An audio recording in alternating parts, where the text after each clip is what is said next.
Ayos man ang George!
Magluluto tayo ngayon mga kaluto ng patola.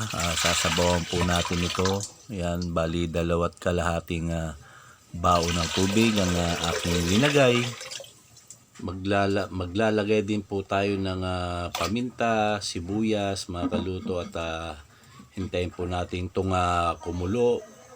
At mag-iihaw din po tayo ng bangus mga kaluto. Bali siya po yung isa sa mga kasama ng ating sinabawang patola mga kaluto.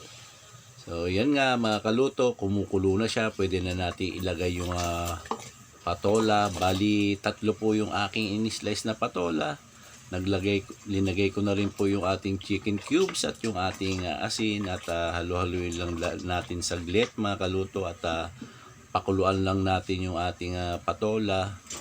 So yan na nga yung ating bangus na inihaw at pagkatapos pong kumulo ay atin na rin tikman kung ano pa yung kulang para may lagay pa mga kaluto. Iba din talaga ang amoy ng patola pagka sariwa at bagong ani mga kaluto. Yan na rin po yung ating inihaw, malapit na rin pong maluto at atin lang tikman yung ating sabaw ng patola mga kaluto.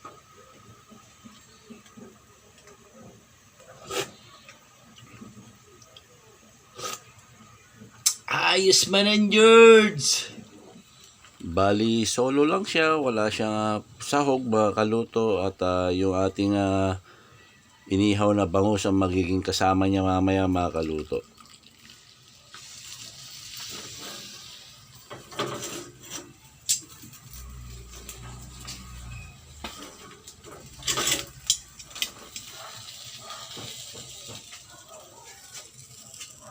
Let's pray. Ama, maraming salamat sa pagkain ito. Linisin mo po siya maging kalakasan ko. Salamat din Ama sa mga biyayang pinagkaloob mo at yung pag-iingat mo sa amin sa araw-araw, lalong-lalo na Panginoon, yung aming kalusugan. In Jesus' name we pray. Amen. Amen. Kain na po tayo, kakabsat. Higop tayo man sabaw. Manamis-namis ang ating patola. Alright.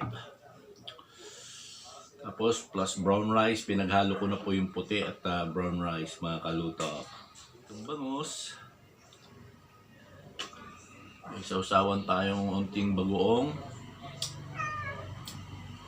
Sarap.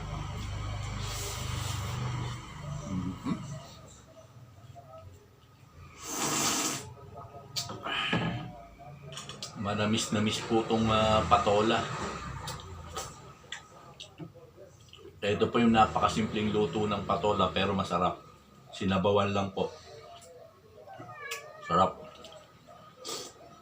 Fresh po yung ating patola. Galing pong Nueva Ecija. Sarap.